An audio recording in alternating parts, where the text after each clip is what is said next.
and welcome to Mock the Week. I'm Dara O'Brien. Joining me this week are Andy Parsons, Susan Calman and Rob Beckett, Ramesh Ranganathan, Hugh Dennis and Hal Cruttenden.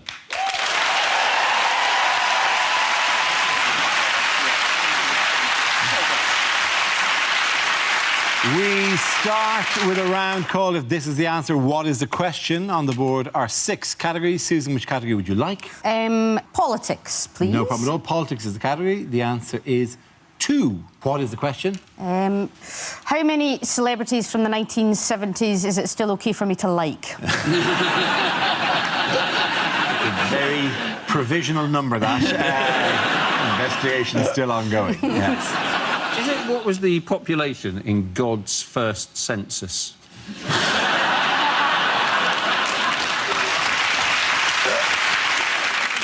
Is it the number of times Dolly Parton's face moved whilst she was... Hey. Are you loving the dolly here, you? You can attack anything on this show, but you do not attack Dolly Parton. You're coming to my house and attack Dolly Parton between the hours of 9 and 5. Is it what most Glastonbury goers dread doing the most? Is it the number of millibands it takes to ruin a party? Is it which number most looks like a man kneeling to vomit in a lavatory? Is it the number of tracks on a CD of the Cheeky Girls Best Of compilation? Is it the number of footballers you can bite before you get really told off?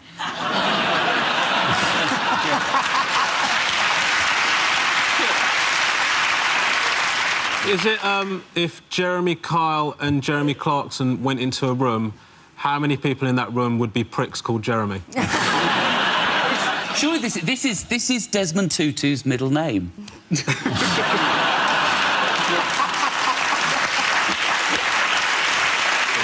Ed, move to the correct answer if you can, please. Is it what's the highest number Ranulph Fiennes can count to? I wouldn't finish that one.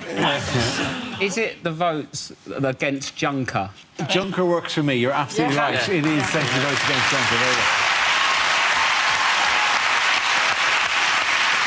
Yes, the question I was looking for was how many European leaders voted against Jean-Claude Juncker for President of the European Commission? This is the news that at a summit in Brussels, David Cameron was only able to persuade one other European leader, the Hungarian Prime Minister Viktor Orban, to join him in voting against Juncker, with 26 voting for it. 26-2 defeat for Cameron. 26-2, nobody was impressed with that. The only person who was impressed with that was Roy Hodgson, who thought getting 2 was a great result against a tough European team. We can't even get people to vote for us in Eurovision. How are we going to in actual politics? What has been the reaction to Cameron among the European press? They call him the Wayne Rooney of the election thing, which is... And they didn't mean that in a good way. They didn't mean in a kind of a... No, they meant it because Wayne Rooney is also very much in favour of decentralisation from Brussels. Cameron's threat was that this will make it more likely that Britain will leave the EU. And there is a general ramping up, you can see, of anti-EU sentiment. Obviously, we saw it during the European elections. Only this week, the Daily Express ran this headline, this incredible... 150 new EU laws ruining Britain. You know, I mean, you just go, oh, my God, what are these laws that are ruining Britain? And they put a little box of 8 of the ones they thought they were most likely to ruin Britain. I'm just going to read a couple of them now, and you can just go, oh, my God, the country's got the bets. It's ruined now. One of them was, it will be illegal to ship a live dog, cat or ferret without a health certificate signed by a vet. That strikes at the very heart, which is what Britain is for me. The people's ability to bring their ferret just on a whim. Do you know what? Fit, little skinny thing. I'm going to bring you to see Europe, OK? Stop right away. Another one that's ruining Britain, these laws will set out the difference between fruit juice from concentrate and concentrated fruit juice. Now, that makes perfect sense. Fruit juice from concentrated is the thing you can drink. Concentrated fruit juice is the bit you have to put water to turn it into fruit juice from concentrate, right? It is about time this country learned the difference, because I'm sick of accidentally pouring Ribena and then staring at it going, have I diluted this enough? Oh, somebody's going to taste this. I'm not going to taste this. This could be death in a cup. Oh, no. Meanwhile, by the way, which Conservative campaign backfired this weekend?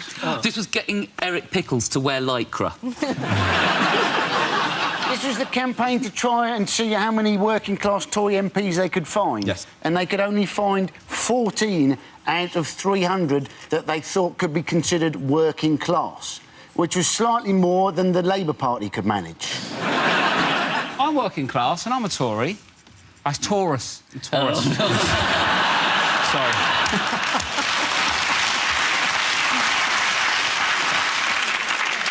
The problem is that for most Tories, I think hardship is going to Durham University. That's like the worst thing that That's the thing, isn't it? Because it doesn't matter, you know, if they're working class background or not, if what the policies are. I don't care if somebody goes, we don't give a shit about the NHS. You know, I don't think, oh, well, you're working class, so... You mean Dick that Van was so Dyke much sang- better. Yeah, Dick Van Dyke sang a cheery song about We're privatising. shutting you all Whoa, down. shimmy. Do you know what I mean?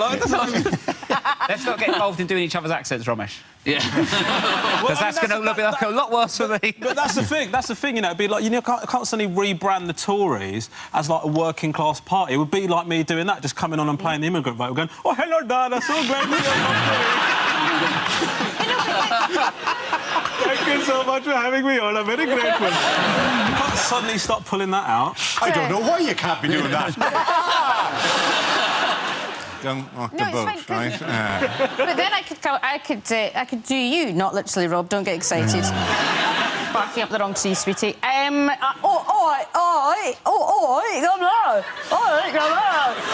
London. Among your many gifts, an ear for accent.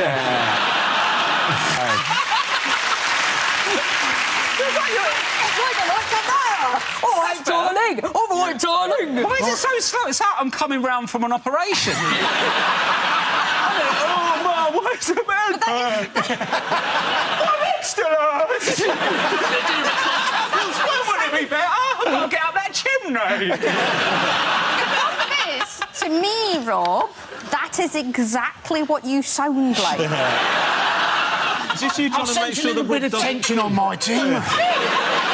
To be honest, I hesitate to call it a team. And, Can we please get back to the Tories? I think rather than Well, there was this Tory festering. MP, David Amess, who has apparently been doing all of the research into Tory working-class MPs. He said he was working class because he didn't have a telephone when he was growing up. He had to lean out the window and shout very loudly.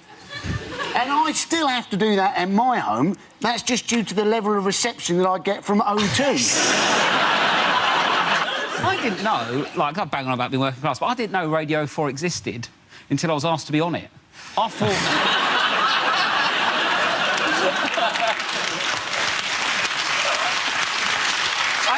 No, because I thought it was one of them new ones, like One Extra or the Asian Network or something like that. You know, when they put on the digital one. Do you know what's happening here, though? I didn't mean to be rude. You sound really lovely. It's almost... we're like opposites. It's like, you know, attract. We could end up together.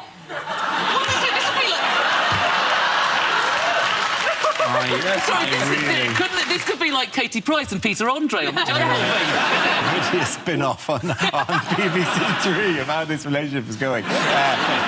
In other news, under proposed health guidelines, what could we see banished from our diets? Sugar. Sugar. Yes. Sugar's very, very bad for you. And there's a lot of sugar in fizzy drinks. Your daily requirement of sugar is in one single can of Coke. This was released, figures released by the Department of, you already know this, who is the Minister of, come on, do we have to keep telling you this stuff? Yeah. Just put it down.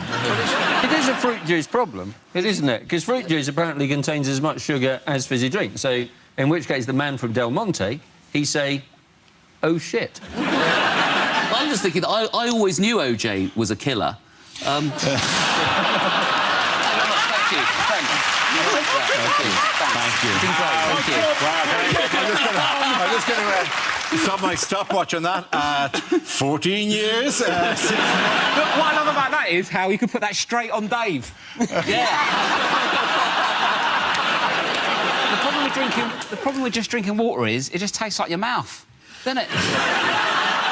I don't want to taste my mouth. They want to ban fizzy drink. I don't know how they're going to come into my house and stop me doing it, but I think if they ban it and make me drink water, then the opposite should apply. And when I go swimming, I should be allowed to swim in, like, Fanta. The thing is that they give you all these warnings, but like I can't, you know, I just ignore it because the warnings aren't strong enough. Like I can't stop smoking, for example. You know, like they tell you all these bad things like heart disease, lung disease. I can't stop. Like they could tell me like they were going to take my children away if I didn't stop smoking. I'd like cut down to 10. 20% of kids, they reckon now, are obese by the time they leave junior school aged 11. So somebody needs to tell them that big school is just a name. It's not a description they have to live up to. It's the language they use. It's a paper thing, isn't it? Because the headline that I saw said that the government have declared war on sugar. It's not really a war, is it? Nobody's gone, well, this morning we wrote to Tate and Lyle. No response has been forthcoming. I'm afraid to tell you from this moment, we are at war with sugar. There is no war. We're always using this term, war on drugs. We've had, war on sugar, war on drugs. And actually, you look at those two things, that's two opposite things. Sugar makes kids fat, drugs make kids thin. Maybe there's some middle ground. In a family situation, smack can be a punishment and a reward. OK, at the end of that round, the points go to Rob, Susan and Andy. Now we play a round called Gag of Thrones. This game involves Rob and Hal, so if you could make your way to the performance area, please. This round is a stand-up challenge. I launched a wheel of news, and whoever chooses to stop one of our performers must step forward and talk about that subject. OK, here we go. Let's spin the wheel. First topic is holidays. Who wants to come in that? Okay. Rob. I love an holiday. I'm terrible at the languages, though, when I go away. Do you know what I mean? I still say jalapeno. I know it's jalapeno, but I don't speak English properly. I don't want to start having a go at Mexican. Do you know what I mean? I like getting on the plane. The plane's fine. I still love the little symbol that says no smoking. I was like, why have they still got that there? When was the last time we saw someone trying to smoke on a plane? They might as well have no barbecues up there. I've never seen anyone on a plane like, sorry, sir, no smoking. Since when? I get worried on a plane with a little ashtray. I think, how old's this plane? I went to Barcelona recently with the in-laws and my girlfriend. They're a bit posh and stuff. They go out for dinner and I've got a bit of a basic palate. They're all eating like weird food. They went, oh, Rob, do you want some cured meats? I was like, depends what was wrong with it in the first place. I don't do paella either. It's just busy rice, isn't it? It's a special fried rice that's got well out of hand. The thing is, well, in Barcelona, what's weird is they try and sell you drugs late at night. Well, it's really wild, because I was walking along and I was a bit hungry, so I hadn't eaten any dinner, and this bloke came up, he was like, coke, weed, pills? I was like, no, thanks, mate. I'm after a bit of KFC. Right? He goes, KFC? I've got a bit of that. I was like, no, you haven't, mate. Not unless you've got a deep fat fry in your bum bag. As I go to walk off, he whips out a little plastic bag of powdery stuff like, here it is, KFC. I'm like, yeah, of course it is, mate. And I walk off. 10 minutes later, I think to myself, what if that was a secret blend of 11 herbs and spices? Thank you very much, Rob.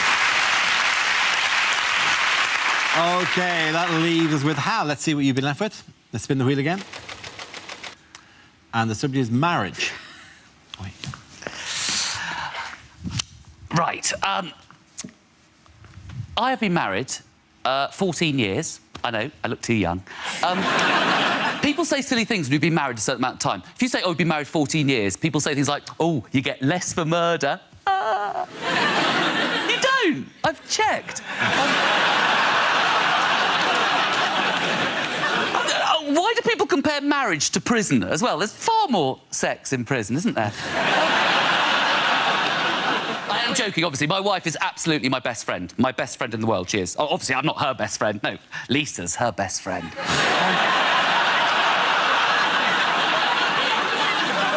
But we've got 2 children as well, 2 girls, thank God, because I'd be rubbish with boys, wouldn't I? I'd be right. Imagine a little boy coming home from school saying, Daddy, Billy Smith says I've got to bring £2 to school every day, or else I'm going to get a kicking. I'm like, look, calm down. Ask Billy if we can set up some sort of direct debit, whatever's easiest for him. But my daughters worry about me. I know that's wrong. My oldest daughter, she came up to me when she was about 8, she did this, and this is absolutely true, came up to me very seriously and said, Daddy, Are you gay? My mum was always convinced I was gay. I was to bring my wife and kids over to dinner. My mum would be going, "Oh, still living in denial." Shut up, Mum. When I was 16, I brought my first proper girlfriend home, and I said to my mum, "Can she stay over in my room?" My mum was like, "OK." But don't stay up all night talking about boys. OK, very good. Point to Hal there. Well done. Thank you very much. You're awfully. Come and sit down. Our next round is called Picture of the Week. I show the panel a topical image and ask them to tell me what's happening. So, what's going on here? Is it from the Uruguayan Daily News? Shoulder-wielding thug hurts our hero's precious tooth enamel. Is it three men trying to make up the French flag and having a massive argument about it? Is it the goalkeeper, the bloke in red, going, "I have an itch, just there. There, just on the back of my knee, there. Just there, let's go." Is it Suarez imagines a half-time orange? Is it England's opponent plays sitting down to give England a chance?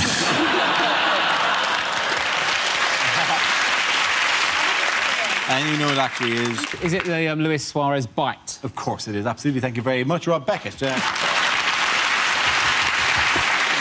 Yes, of course, it's Luis Suarez, who has been banned from all football-related activity for 4 months after FIFA found him guilty of biting Italian opponent Giorgio Chiellini. That's all. That's collecting stickers. That's doing keepy uppy. If he goes online to play FIFA, it'll go no. And it'll just stop him. Nothing. Nothing. He gets out of the team photo, he gets out of training. So basically, if you bite people, you get out of doing stuff. So if I bit my mother-in-law, can I get out of that christening on Sunday? I can imagine so. So his argument in his defence was, I lost my balance, falling on top of my opponent, hitting my face against him. It was at that point in which my penis entered the vacuum cleaner. Why I'm in yours as well. in this accident and emergency room. I thought it was quite erotic because it was just... It was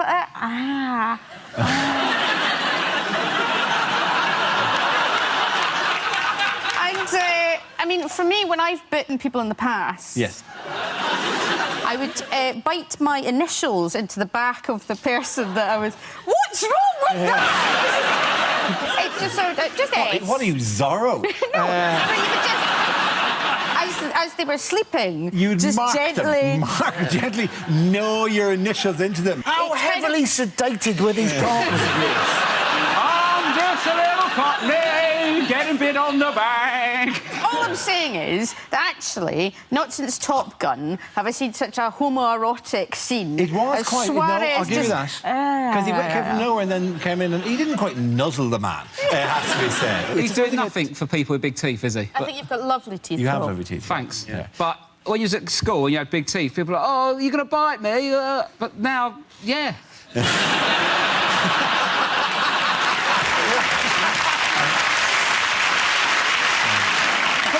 Loads of people actually gathered outside his house, didn't they? Loads of fans gathered outside his house. Because apparently it's very easy to spot his house, because there's a sign on the gate which says, "The dog is the least of your worries."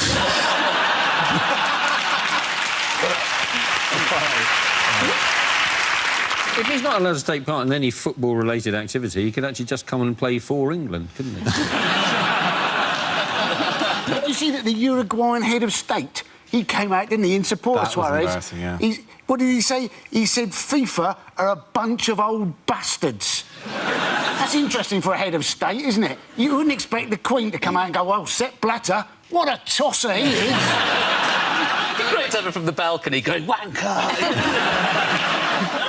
What sort of reception did the England players get on their return? Nothing. Yeah, nothing. Got one man and a dog turned up. The crowds turned out. This is at the airport where the England players... It's not that surprising that nobody showed up. The England team spent almost as long in baggage reclaim as they did in the group stages.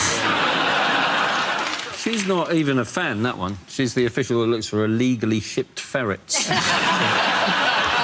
I got quoted in The Sun during the week because I tweeted midway through, I think it was South Korea's last group game, because I was just sick of every time we just cut to another unfeasibly glamorous people who've clearly been put in by FIFA to create this image of, yeah, come to FIFA World Cup events. It's where fun people hang out. Rather than what football matches probably are, which is fat blokes from Newcastle stripped to their waist in December going, oh! And the amount of people who got really angry at me for taking our women away. So basically, you irritated loads of people last week, and now you're mentioning it again so as you can irritate them one more time. It was quite funny to watch them get angry about it. What annoys me is when it's like a penalty shootout and then they focus in on the crowd and they're all worried. Oh, my God, we can go to the World Cup. And then go, big screen! It's just an amazing clip of the linesman. Have you seen that? No. It's on the internet where the linesman, he's on the big screen, he's got his hat kind like that, and then you see him just look like that, and he goes... He's all laughing. The thing is, it just adds a pressure that you... I don't know how everyone else watches the football, but I enjoy the football immensely, and especially when, you know, all day, and you just make yourself comfortable, so it's pants and vest, it's a die-hard outfit, and you dress like John McClane. You've got several tubs of Pringles, so you can alternate between them, because I can fit my whole fist in a Pringles. And... so you're there, you've got crisps on you, the cat's licking off your face, and you're just lying. And then on the screen there's this beautiful Brazilian woman like, ooh, and you're like, fuck you, just fuck you. I agree. I entirely agree. It also it creates a false impression. And also, one of the joys of watching sport, all sport, is half that room are really unhappy. I want to see the unhappy one. Show me the child whose face got painted, now crying it off. I want to watch in sport. Not like, hey, we're so beautiful. That's what I tune in. Right, and you're the tearful scouser. That's football. The FIFA where they're like, oh, junk, junk, junk, junk, junk. No, that's not football. That's not sport at all.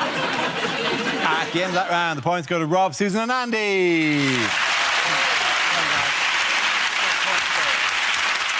Now we come to scenes we'd like to see. So if everyone can make their way to the performance area, please.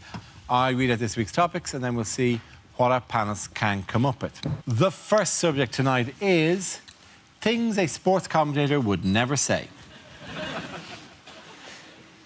Apologies, the sport you're watching is apparently squash, and not, as I said earlier, tennis in prison.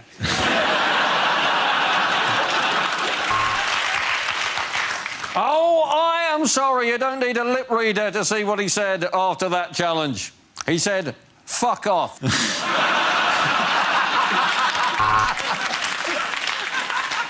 180! This man is rubbish at golf. Meow! Meow! Meow! He's clearly hurt his knee. Italy have had 3 shots in the second half, tetanus, rabies and hepatitis. And here come the Cockless 4, so the women's tennis doubles can begin.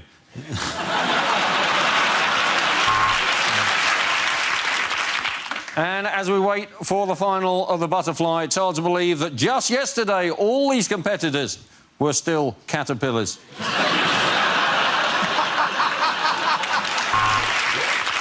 And there's a new event here at the Commonwealth Games in Glasgow. Yes, get ready for shouting at your own reflection in a shop window.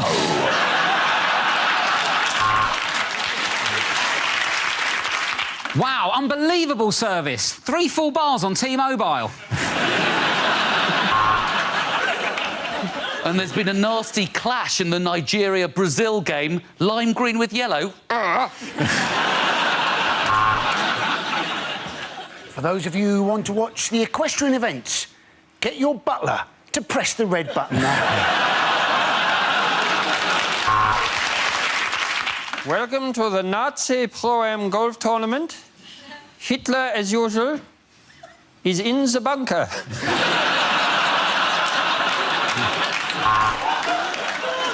Wayne Rooney has managed the full 90. Previously, his eldest was 76.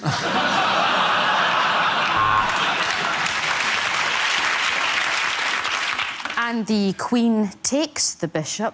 This is turning out to be quite the royal wedding.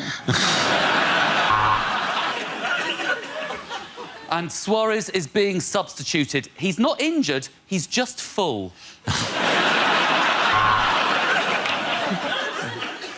What an incredible backhand there from the Qatari president. All right, the next topic is unlikely lines from a thriller. We meet at last, Mr. Bond. I'm from the Child Support Agency.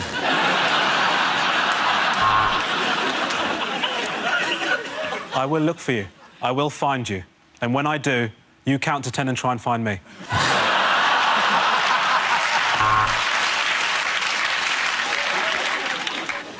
The story about the man that was killed getting a blowjob. Die Hard.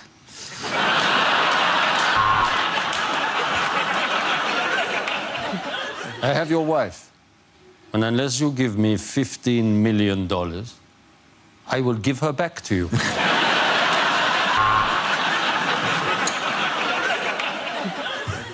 Someone in here is the killer. Is it John? Is it Sally? Or is it that massive bear?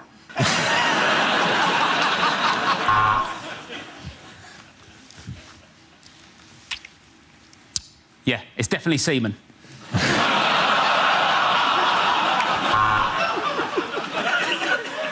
OK, let me talk to the Navy SEALs. Oink, oink.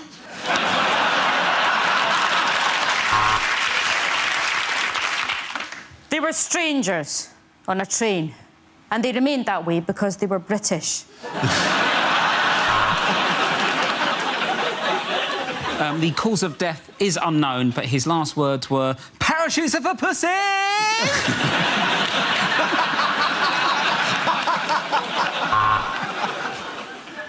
There's a mole in our organisation. Toad, Ratty, Badger. Any idea who it might be? You are too late. Too late. Look at the timer. In 15 seconds, my ready meal will be ready.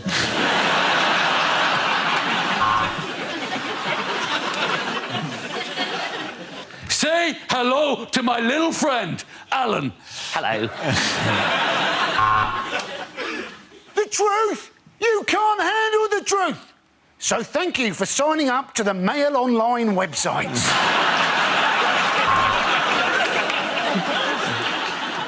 And that was the horrible moment that the comedian realised it wasn't a good thing to look like an Asian Rolf Harris. OK, at the end of that round, the points go to Rob, Susan and Andy!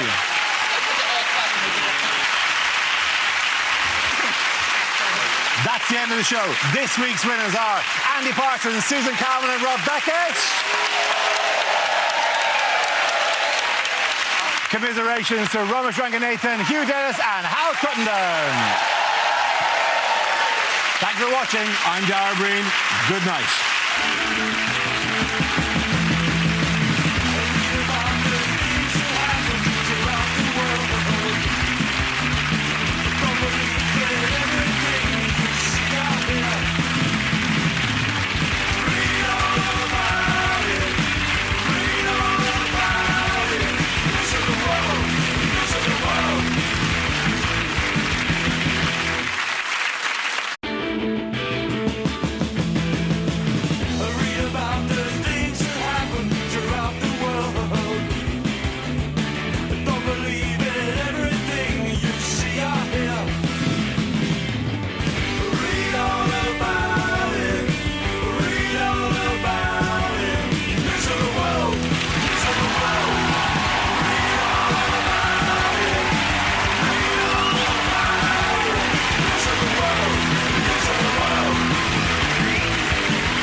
Welcome to Mock the Week. I'm Dara Breen. Joining me this week are Andy Parsons, Tiff Stevenson and Joshua Whitcomb, Ramesh Ranganathan, Hugh Dennis and Gary Delaney.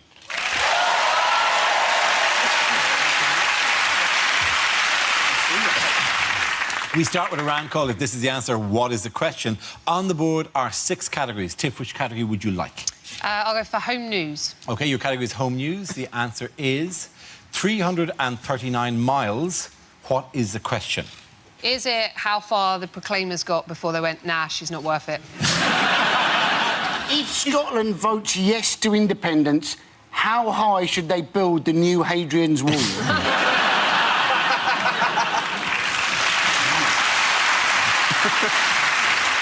Is it what distance from a roundabout is too soon to slow down?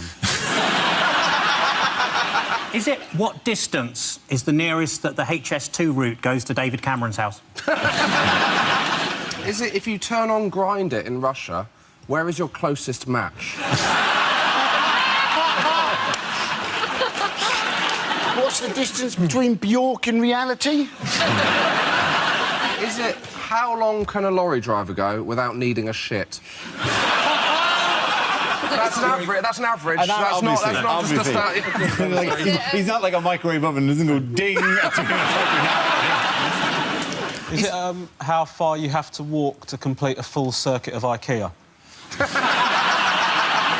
Is it if you travel 340 miles by megabus, for how long are you regretting that decision? Hey, I run a very good bus company. I won't hear a word of that. Is it how much closer has the Islamic Caliphate got in the last 5 minutes? That was satirical. It simply didn't work. Because the reason it didn't work is because you're sitting next to somebody who looks so much like he could be a Muslim. People are nervous. I'm not sure. I should have laughed, then you guys would have been all right. Is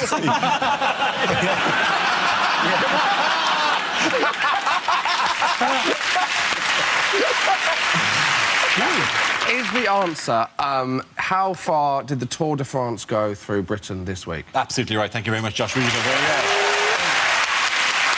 Yes. The question I was looking for was, what's the total distance of the 3 British stages of this year's Tour de France, which began in Yorkshire at the weekend? Did you watch it? Did you watch it? Exciting. Yeah. I enjoyed coming through London. I thought that was to show British cycling its best, they should probably have, when they got to central London, had to get a Boris bike. It's a bit strange, isn't it, that they've now gone to France. So the 4th stage is in France, and they've gone to France, and they've gone by train or ferry. When the obvious answer is send them across the channel on a pedalo. It's exciting, because it was in Yorkshire, but it still wasn't very Yorkshire. There was part of me that was hoping on the final descent they'd be overtaken by the guy from Last of the Summer Wine in a bath. I was playing the Hovis music. Yeah. He's a very happy Yorkshire, wasn't it? I mean, that's something a lot of people's traditional view of Yorkshire, you know, that they would have all sat and watched it go past and then gone, yeah. A nice clash of cultures, though, isn't it? I like the idea of Yorkshire people with French people, and we're hoping for, like, a big romance to bloom, where I've got a Yorkshire woman chatting up a French cyclist. Hey up, love, voulez-vous coucher avec moi ce soir? That would be amazing. Pet. Basically, wasn't it? It was York down to Sheffield, then it was bus to Cambridge, then cycle to London.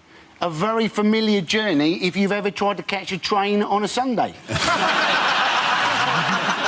What I like about it is they've sort of given French names to stuff, but then you still have, like, Yorkshire bits in. Do you know what I mean? Like, you've got, like, the Buttertubs Pass has become Côte de Buttertubs.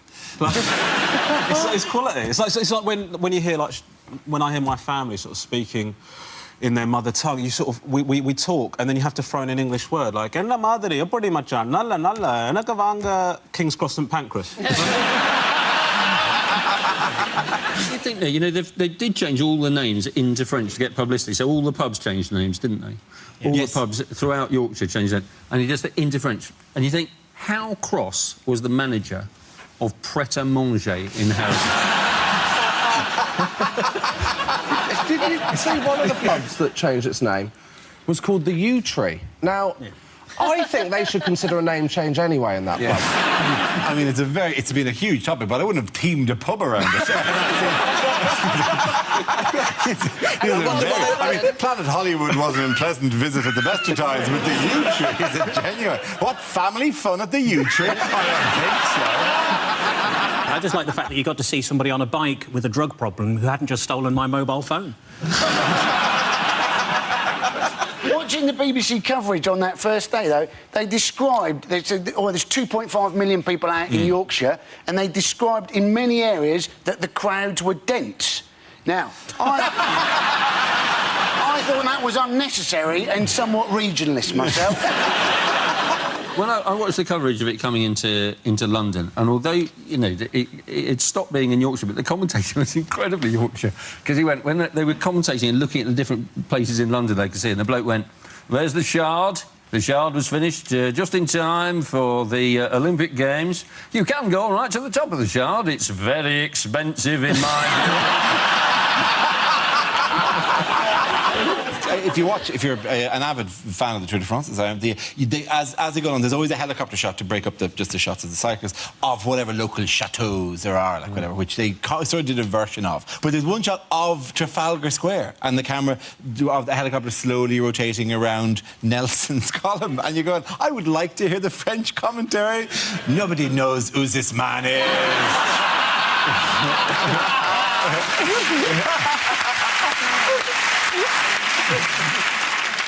Yes, what, by the way, endangered the safety of riders during the stages? This was people taking selfies, and they basically, obviously, they sort of would have their back to the peloton, and so they couldn't actually see them coming. And you think it's just a new form of natural selection, basically, isn't it? Well, wasn't there a lad who got a selfie with the Queen? Yes, and the Queen visited Belfast a couple of weeks ago, and yeah, and it was relatively... He did it really smoothly. I mean, you'd hardly spot it happening. Here's a picture of it here. That's amazing. The picture you want is what that guy behind him is about to do now. Belfast isn't the place to suddenly jump out at a member of the Royals, though, is it? That's a very brave move. In other news... what medical problem has David Cameron warned the world about this week? Posh twat syndrome.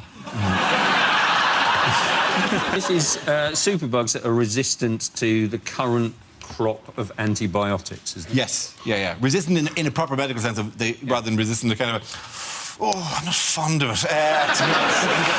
Apparently the reason bacteria have got so much worse is that all the good bacteria have been put into yoghurt.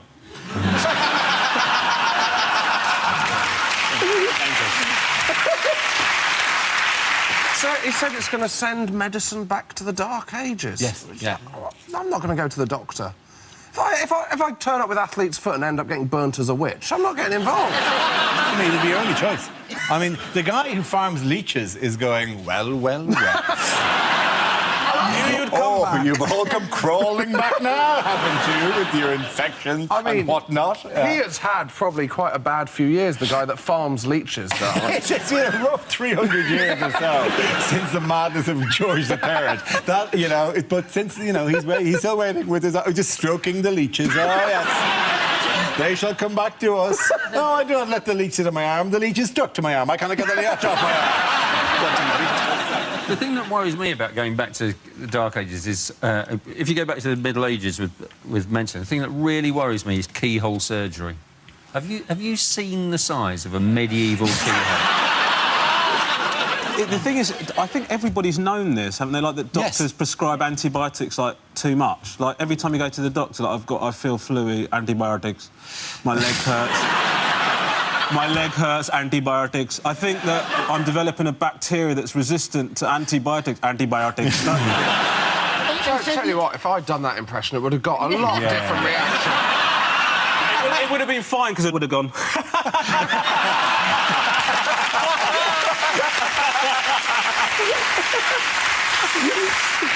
You have the power of life or death, whether you do that. And I could end any of you. I remember that. There was... You're right, though, in... I'm not now sucking up to you. He's right, this is not a new thing. The timing of Cameron getting on board does feel a bit like he did I've got a press conference and all hands shoot up and goes, what about Coulson? What about Coulson? What about Coulson? And Cameron went, Coulson? People are dying, people. He brought it up, didn't he? He said he brought up antibiotic-resistant superbugs at the last G7 meeting, and apparently Vladimir Putin was very interested in buying some. So... how has the scientist in America been putting the world at risk? Oh, now, he's kind of mutated a strain of bird flu, hasn't he? Yes, he has, yes. To make it it's transmissible now between bird and human. It's a thing we've tried to avoid. No, it's not. It's not transmissible between bird and human. It's transmissible between duck and ferret.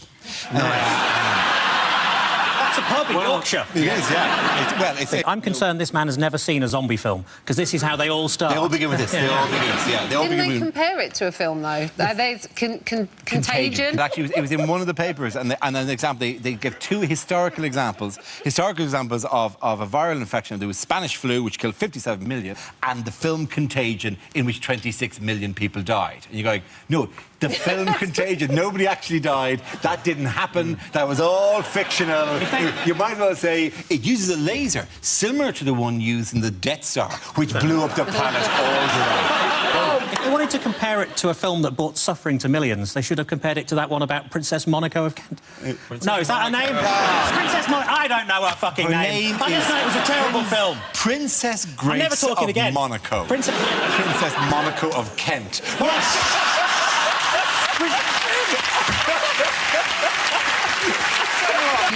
Your wife works in medicine, doesn't she? She's a doctor. Yeah. Do you reckon this is true? Do you reckon you can tell what someone's going to be like in bed depending on which area of medicine they work in, right? Because you've got, like, the paramedics. This could end badly. You've got the paramedics, they like a quick in and out, and then you've got the GPs, they cover a lot of the body, but they don't know what they're doing. And then you've got the surgeons who like to go and have a rummage around and then leave something behind that shouldn't be there. Often, if you sleep with a GP and you go, well, is there any chance we could do something special? I said, no, I will have to refer you to a consultant for that. At the end of that round, the points go to Romish, you and Gary! Now we play a round called Tour de France. This game involves Tiff and Gary, so if you could make your way to the performance area, please. This round is a stand-up challenge. I launch the wheel of news, and whoever it chooses to stop, one of our performers must step forward and talk about that subject. OK, here we go. Let's spin the wheel. The first subject is dating. OK, I'll take that. OK, Tiff. I'm pretty glad I'm not single anymore, because I'm 36, so I'm at that age where I've had to start saying to guys, seriously, do you mind not talking to my face? They're right here. Actually, more like here now. I'm not saying guys don't approach me anymore in bars, they do, but it is to get around me. I had a guy come up to me recently in a nightclub and he went, excuse me, and I went, yes. And he went, no, just excuse me. So I don't really understand, though, the whole objectification of women, like, until I missed it, right? But I always, you know, I don't think I've missed sexism, but that's what getting older does. Because I was always confused by hearing guys talk about women in bars, you know, and objectifying them, going, are you a boobs guy or are you a bum guy? Are you a boobs guy or are you a bum guy? And as a woman, that's really offensive, right? Because women, we don't sit around going, are you a balls girl? Are you a penis girl? Are you a balls girl or are you a penis girl? And I'll tell you why that is. That is because no woman in the history of the world has ever said, do you know what? I'm just a balls girl, me.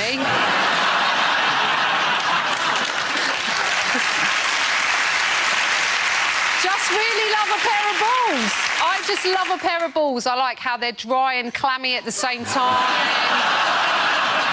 Wrinkly but weirdly smooth. Red and brown. I like moving them around in my hand like they're Chinese meditation balls.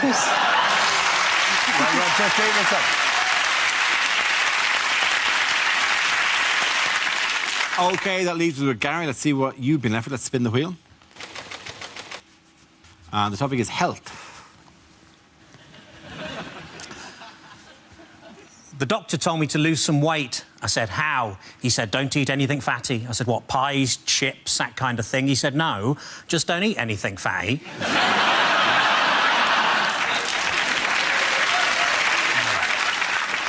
I was thrown out of Weight Watchers for making sarcastic comments during the weekly weigh-in. As you can imagine, I accepted the decision with huge grace, because they threw her out as well.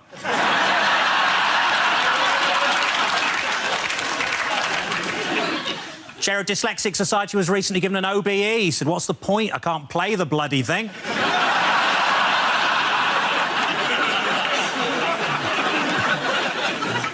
I live next door to a family of anorexic agoraphobics. Yeah, but they've got a few skeletons in the closet. A friend of mine's been suffering from paranoid delusions and now he thinks he's a chocolate orange. I worry he's going to be sectioned. Poor Terry. I thought PPI was just something you could get if you didn't wear goggles at the swimming baths.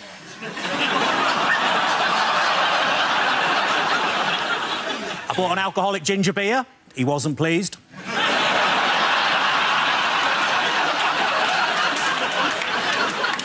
I once met a girl who confused a tube of KY jelly with superglue. I asked how it happened, but sadly her lips were sealed. Thank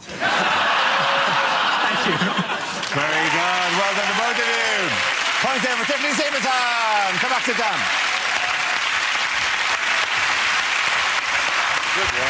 Our next round is called Picture of the Week. I show the panel a topical image and ask them to tell me what's happening. So, what's going on here? Is this when they got the news Cliff Richard had been caught in traffic? Are they, in fact, watching Prince Philip trying to talk to the Williams sisters? Is it news in from the palace, the Queen is dead?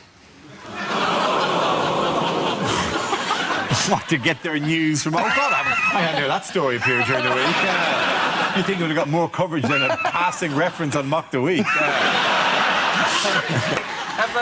Have they just seen themselves on the giant screen?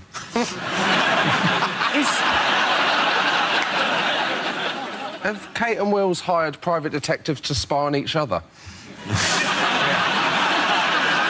Have they just found out that the royal premiere of Mrs Brown's Boys has been cancelled? I think I know what it is. They have just witnessed Princess Monaco of Kent. Finally she's returned. It's a new thing where they do, like, public executions of illegal immigrants. Do you laugh? Do you laugh, Ron? Oh, sorry. I found that good. That was OK. And you know what it actually is? I think they're at Wimbledon, aren't they? Yes, they are at Wimbledon. Thank you very, very much. Hugh, of course, at Wimbledon. Yes, of course. This is a picture of Prince William and Kate Middleton cheering on Roger Federer before he was defeated by Novak Djokovic in the men's Wimbledon final. Seven-time champion Federer lost in 5 sets to Djokovic in a gripping match that lasted nearly 4 hours. He won, he ate the grass, or, as some people were saying, he lost his balance and hit the court with his teeth. That was... He said the grass was the best meal he'd ever had, which... I mean, I've not tried Serbian food, but it must be. Also, if he ever wins on clay, it's going to be an absolute horror show, isn't it? Is that what they mean when they say a tennis player's seeded? He looks like he's getting ready to get seeded right now.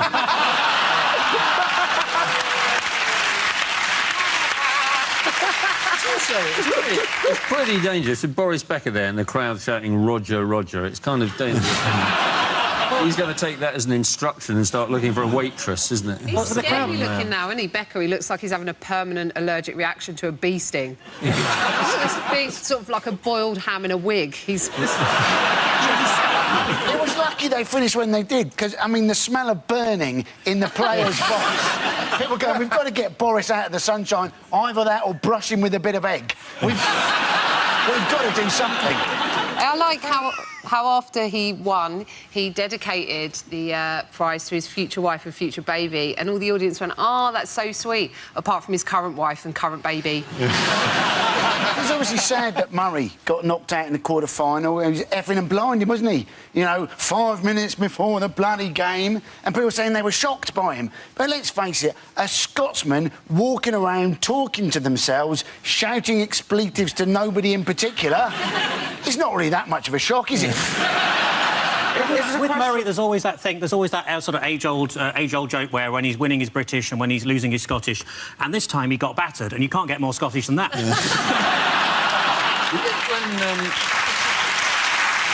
that'll be, sorry if you're watching. That'll be, Andy Murray, big fan of the show. OK. What was special with the women's final this year? It was short. It was quite Weird, brief. isn't it? Because it's normally the men that are quicker. Hello! That just happened. There was Eugenie Bouchard. Eugenie Bouchard. Yeah, she made it into the final, and she's named after the royal family, her and her twin sister Beatrice, Yes, which is why now she spends her entire life flying around the world earning large amounts of money for just doing a few hours' work each week. It has to be actual members of the royal family, though, which is why she doesn't have a brother called Harry. Yeah. Or an auntie called Monaco of Kent. Is this episode going to end up with all of us hung for treason? Or me carried through the streets of Dublin.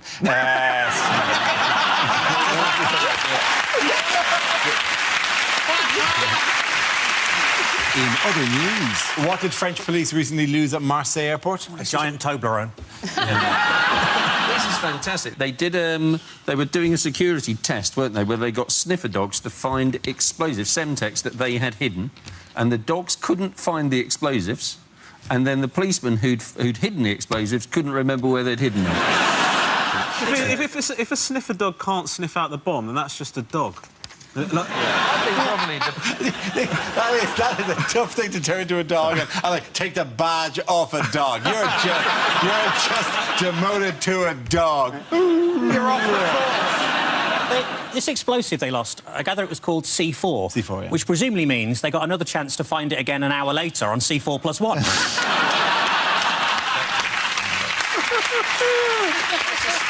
I suspect the problem, honestly, with the sniffer dog was that it had been sniffing drugs all afternoon, couldn't remember what explosives smelt like. You know? I'm supposed to be looking for some C4, man, but I am off my tits, bruv, I tell ya. This has been the best day ever. Do you want a screenplay? Yeah, it's about a dog. It's about a dog who's a sniffer dog and has lots of adventures. Oh, it's really good. I mean, I've worked on it for a long time, actually. It's like amazing. We should do this more. We should do this more. This is great. Apparently, that's what it's like. OK, at the end of that round, the points go to Josh, Tiff and Andy.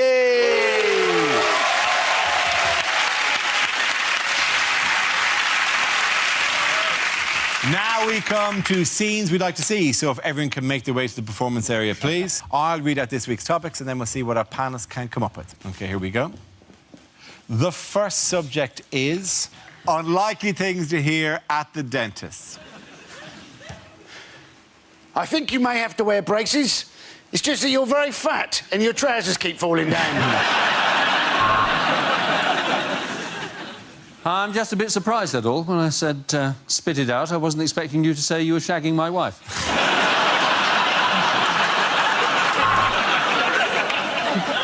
Hello, is that Mr. Chang? We need to change your appointment. No, we can do 2:15 or 2:45.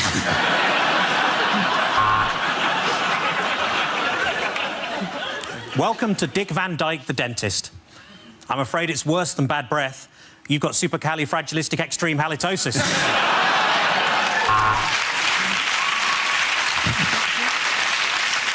I wouldn't say that your root canal is in a bad way, but I've just found a shopping trolley in it.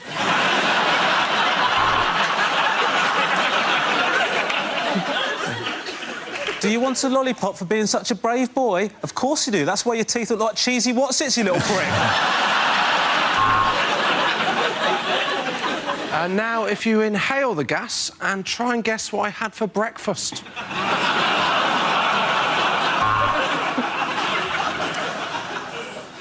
Yep, you're right. They are false. Had a good feel while she was unconscious.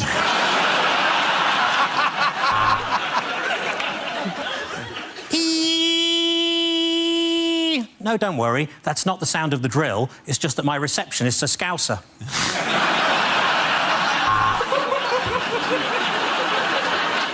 The dental hygienist will see you soon. She's just going for a shit.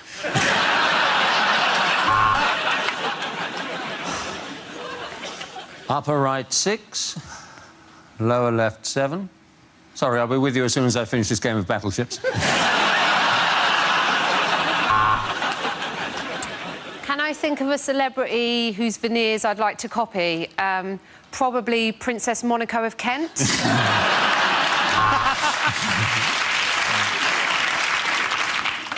Why do I want a crown? Well, I'm Princess Monaco of Kent.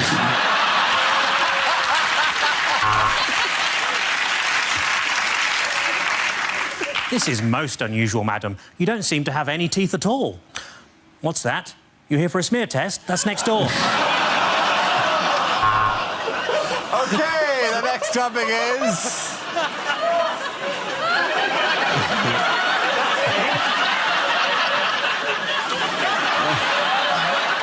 The next topic is unlikely lines from a children's book. And Sleeping Beauty slept for 100 nights. In fairness, it had been a massive bender. Ah, Black Beauty, she said. I'm glad I bought you rather than the rampant rabbit.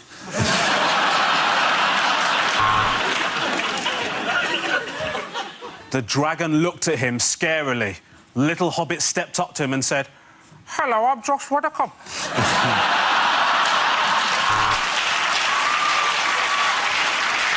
I'm not doing the laugh. I'm not doing the laugh. What big eyes you have, Grandma, said Little Red Riding Hood. Yes, said Grandma. I'm off my tits on methamphetamine.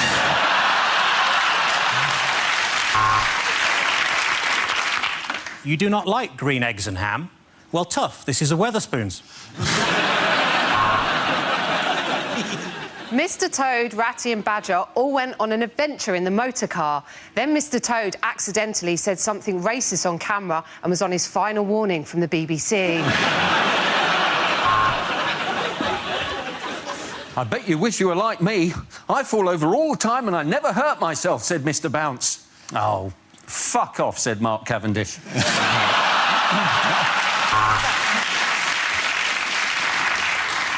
And behind the jumpers and the coats at the back of the wardrobe, there he was, Julian Assange.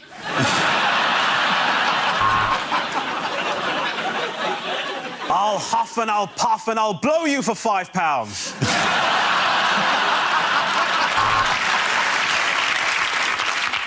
Well, what should we call our baby, said Mr. Dizzy. Ooh, let's think, said Miss Rascal.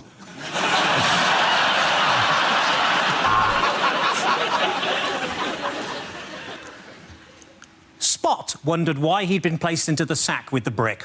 But either way, this was going to be the best trip to the canal ever.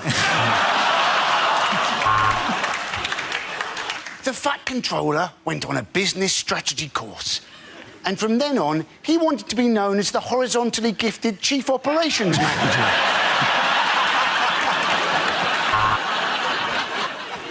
Well, Cinderella, she said, I'm your fairy princess, Princess Monaco of Kent.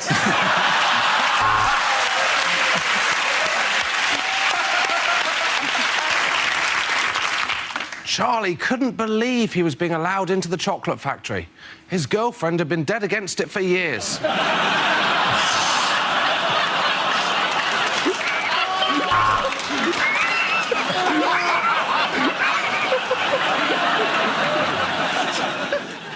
It was maybe because Mr. Tickle could reach around doorways and through windows that he came to the attention of Operation Yewtree.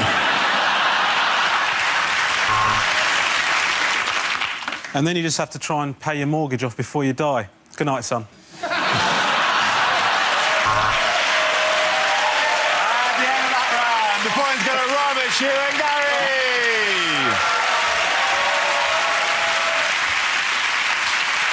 And that's the end of the show. This week's winners are Andy Parsons, Tiff Stevenson and Josh Widdicombe. Commiserations to Ramesh Ranganathan, Hugh Dennis and Gary Delaney. Thank you for watching. I'm Dara Breen. Good night.